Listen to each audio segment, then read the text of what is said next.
Here we move on to the comparison of the C3 and the C4, which is a very important concept that you must know. On the basis of carbon dioxide fixation, C3 and C4 plants. So on the basis of carbon dioxide fixation, the C3 plants, carbon dioxide fixation occurs one time, whereas when you talk about C4 plants, for C4 plants, carbon dioxide fixation occurs twice. Once it happens in the mesophyll cells, it forms oxaloacetic acid, and again in the bundle sheath cells to form the 3-PGA.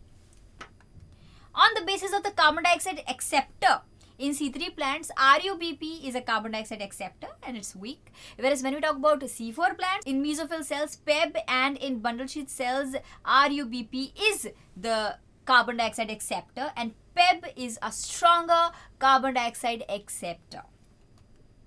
When we talk about the product of carbon dioxide fixation, what are the products? In C3, first product of carbon dioxide fixation is the PGA, which is a 3-carbon compound, whereas the first product of the CO2 fixation in the C4 plants is OAA, which is a 4-carbon compound in the mesophyll cell, and PGA, which is a 3-carbon compound in the bundle sheath cell. Now comparing C3 and C4 plant on the basis of the leaf anatomy. So in C3 plants, the leaf anatomy is not Kranz type. Only one type of chloroplast is found in the C3 plants. Whereas when we talk about the C4 plants, the Kranz type of leaf anatomy is found in there. The mesophyll is undifferentiated and its cells occur in concentric layer around the vascular bundles.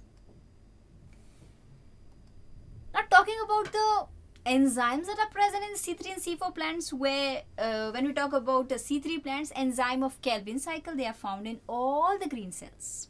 Whereas when we talk about C4 plants, enzyme of Calvin cycle, they are absent in the mesophyll cells while they are present in the bundle sheath cells. Talking about the photorespiration. Now photorespiration is a hint. Now photorespiration is found in the C3 plants. Oxygen act as an inhibitor of the photosynthesis. Whereas when we talk about C4 plant, photorespiration is absent. No inhibitor effect of the oxygen is observed at all.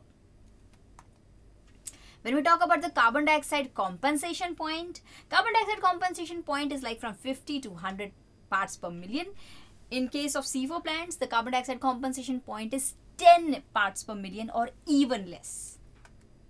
When we talk about the place where the glucose is synthesized, now where is glucose synthesized in the C3 plants and where glucose is synthesized in the C4 plants? In C3 plants, it is synthesized in the mesophyll cells. Whereas when we talk about C4 plants, it's synthesized in the bundle sheath cells. Need of ATP. And ATP is the energy currency, everyone needs it. I need it, you need it. Now, how do these C3 and C4 plants need it? Need of ATP. C3 plants need 18 ATP for the synthesis of just 1 molecule of glucose, whereas C4 plants need 30 ATP for synthesis of 1 molecule of glucose and thus more energy expensive. Talking about the availability. C3 plants, the C3 processes or cycle is seen in both the monocots as well as the dicots. And when we talk about C4 plants, the C4 cycle is seen only in some monocots and very rare in the dicots. Now let's see, so the monocots are the, you see, maize and the dicots, so you're aware of the monocot and dicots, right?